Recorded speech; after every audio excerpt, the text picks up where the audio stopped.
Hey, you guys, good morning. Oh my God, I don't even know where to start with this video today. I feel like I am a hot mess. And it is 6:50 in the morning. And I have already clocked in 4,576 steps. Not because I've been working out, just because there's just shit to do. Okay, let me catch you up.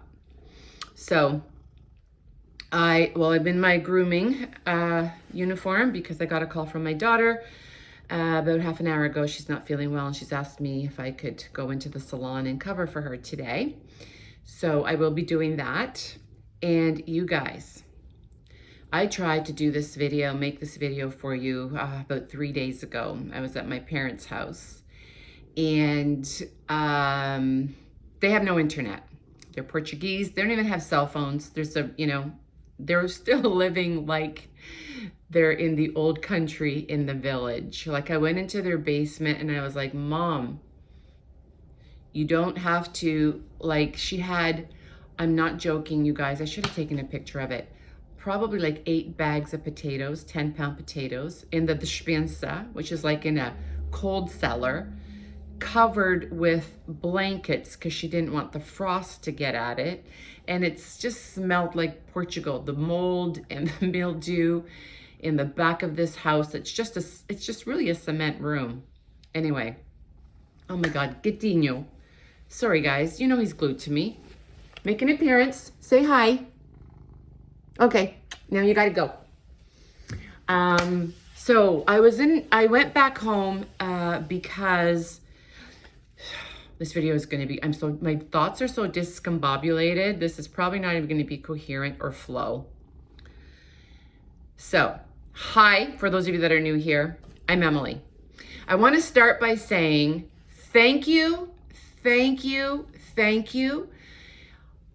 I could not have needed your sweet, kind, uplifting, supporting comments more than I needed them last week. I'm going to get emotional. I swear to God. When I started this journey of rebuilding my kick-ass life and sharing it with all of you, it was with the intent of helping you to get inspired, to get motivated, to get encouragement, to feel empowered. And I get it back tenfold from my community on Instagram and now my community here on YouTube.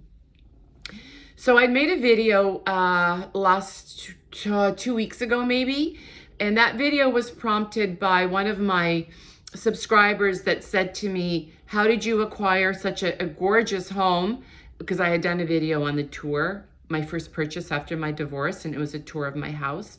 How did you acquire such a gorgeous home when you say that you left that second marriage and you had no job, you had no income coming in, and you were getting no support?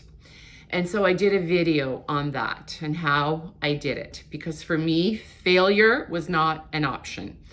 And what ended up happening, I after 3 years of being in a high conflict divorce, I just caved and gave in. And I gave up the lifestyle, the cottage, the cars, lots of luxury cars. I think we had 7 cars at one point in the family, the vacation properties, the money. And I just took half of the matrimonial home. And when I took half of the matrimonial home, it was enough to buy myself a house. And instead of, maybe putting half down on the house and putting half in the bank to survive, I didn't do that. I put 100% of what I got from the house into buying my own smaller home. And so because I did that, I could not fail. I had to still pay my bills, and I was lucky that I didn't have a lot of bills, but I still had to pay my bills and living expenses, and I had, and groceries and insurance and taxes and all that stuff. And so I did a video on that.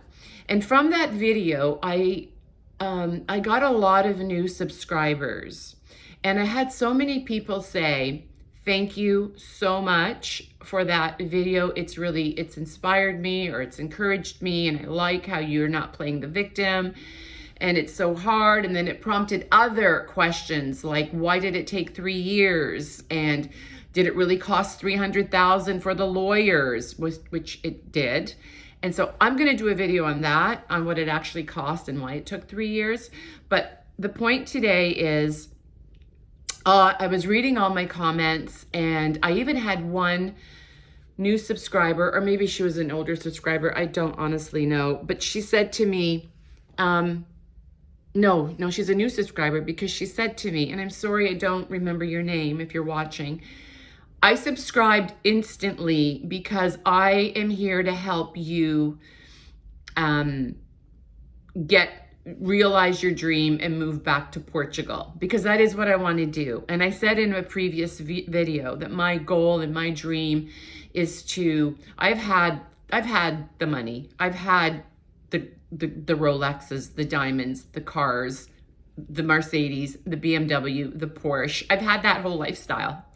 And I just want to go back. I don't know why I'm feeling so emotional. I feel like I could cry.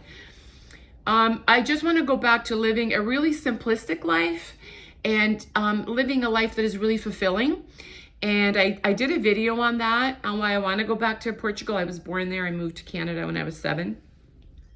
And she said, I want to help you realize your dream, because I said, if I could monetize my YouTube channel, then that is just another income stream for me that will facilitate that. I'm going to be 60 in 2 years, and I'm going to move back to Portugal in 2 years. And I made no bones about it, like, yeah, if I could monetize this channel, amazing. I'm going to keep creating videos and taking you along on this journey. And I thought that was just so kind and so sweet. She's a total stranger that said to me, I subscribed instantly because I want to help you do that. And I was like, oh my God, that's amazing. And I had so many of you, and thank you, so many of you say really kind things. And I needed it last week. And why did I need it last week? I can't make this shit up, you guys. I can't. So my father has been in the hospital for 8 weeks.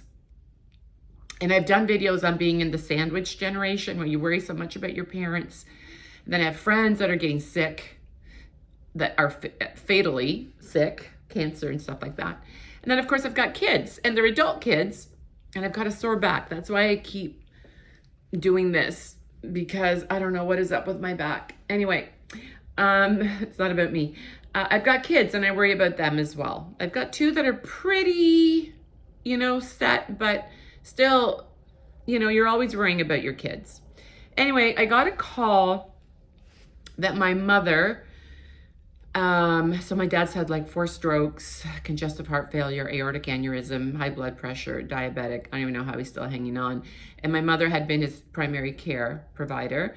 And then about 8 weeks ago, he had another stroke, and he's been in the hospital ever since. He was supposed to be released on Friday.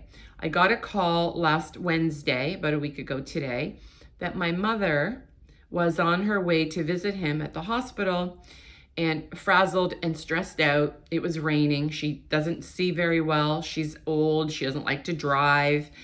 And she was in the hospital parking lot, parking her car. But now she, being Portuguese and being so old school, brings him food every time she visits. So she brought him food, and she had hot coffee. She made his coffee at home, brought him his coffee, his food, his change of clothes, fresh clothes.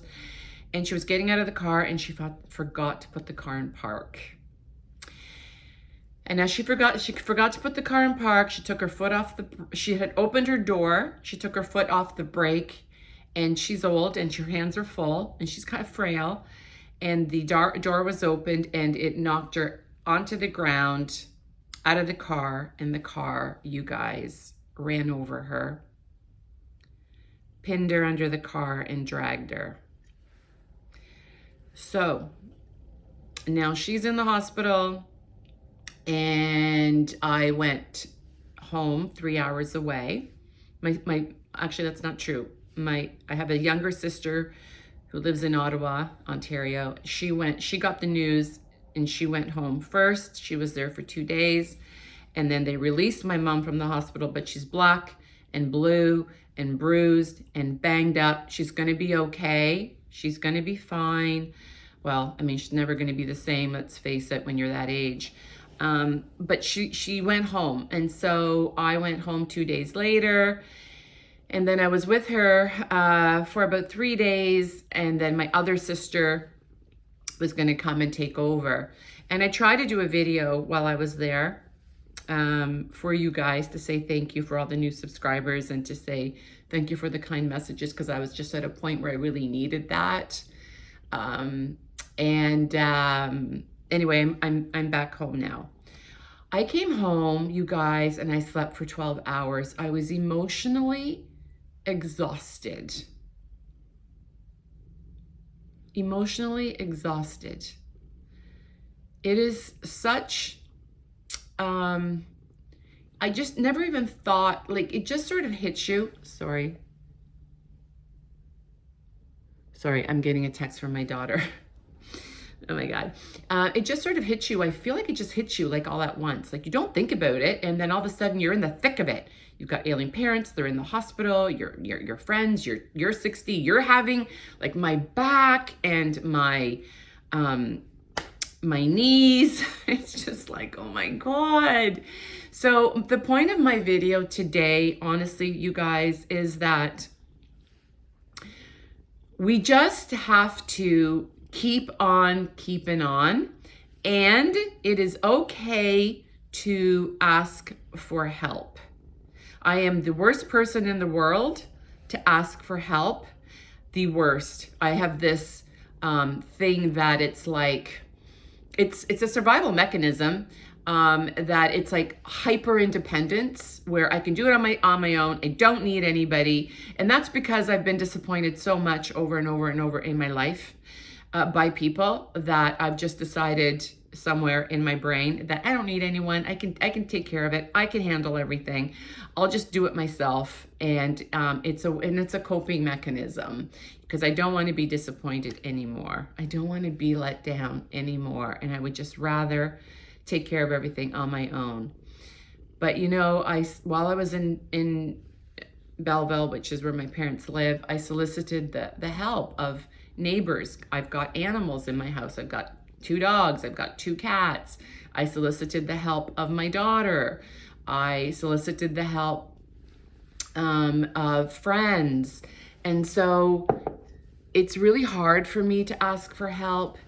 And I just feel like I'm a work in progress when it comes to that, because we all need connection. We all need to feel like we belong and we're part of community. We all need human interaction, and it is okay. It is okay. You're not less than because you're vulnerable and you need help. So I am compelling you guys, if you're out there and you're going through a hard time, and we all do, although you can look at my videos or look at my Instagram, and I'm a pretty happy person, and I will never be victim, ever. I will never play victim.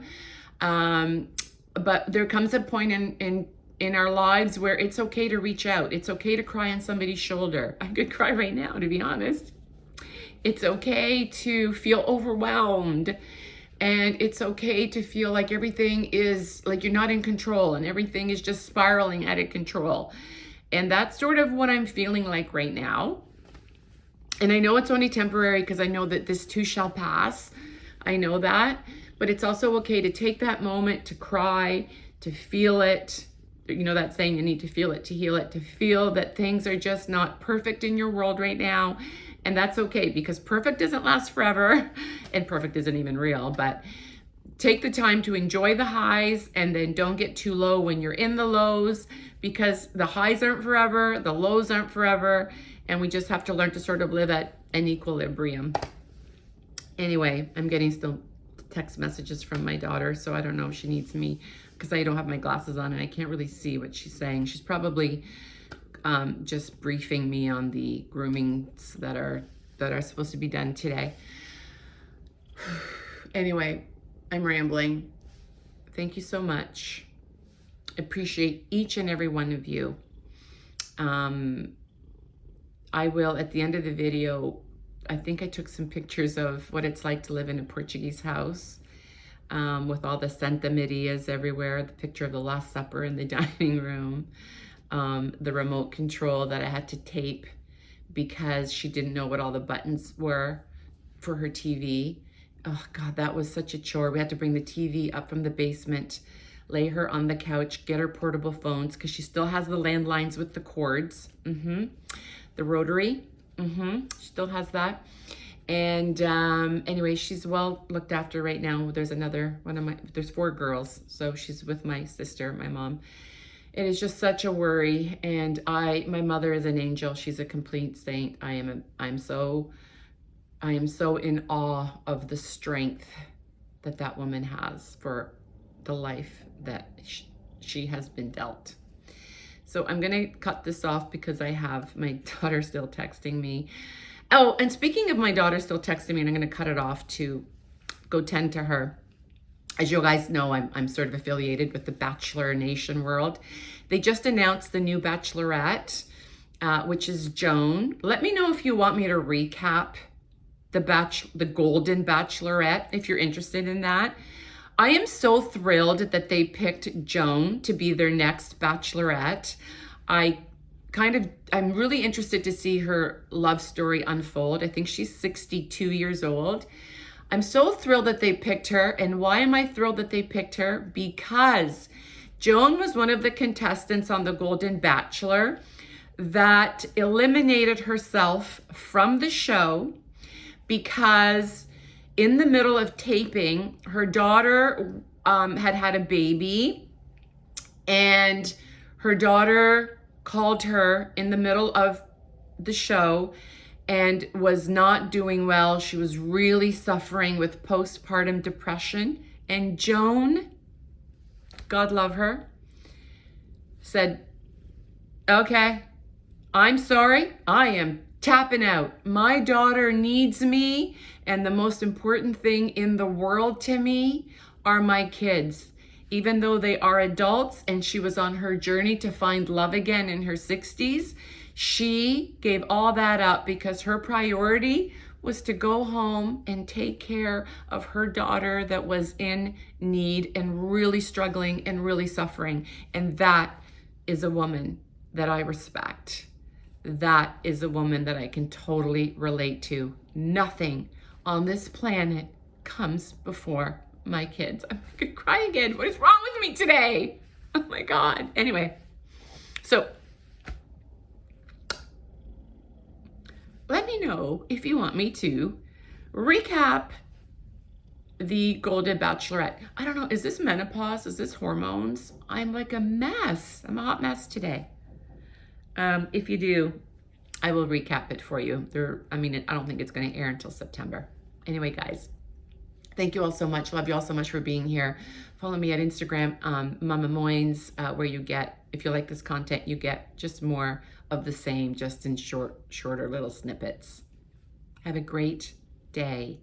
And I will do a video for you on the high conflict divorce, why it was so expensive, and what is involved when you are in a high conflict divorce. My first divorce, easy peasy, the father of all 3 of my children.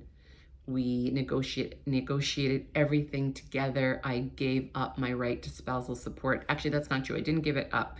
What I did was I took a third of what I was entitled to because we worked together. I had a good job. I didn't really need it. And they were with him 50% of the time anyway. And we worked it all together, went to one lawyer, got 2 lawyers at the end of the day to have we both needed independent legal advice and sign off on it. And as far as divorces go, that was pretty painless. Second divorce, whole other experience. And I'll make a video on that. Bye guys, have a great day. This is my mom and dad, and of course this is their Portuguese home. Wouldn't be complete without a rooster. Everything is about God, the saints, Santa Maria. God love them. I used to think it was so tacky, and now I love going home to see all of this. And this Diga is my palavras. sweet mom who deserves the world. Is she trying to say tzatziki? I am in awe of her. Oh, shish Her kebab. Okay, strength come is on. What is it, Mom? What do you unwavering. want? She has had the most tumultuous, difficult life. Never, ever complains.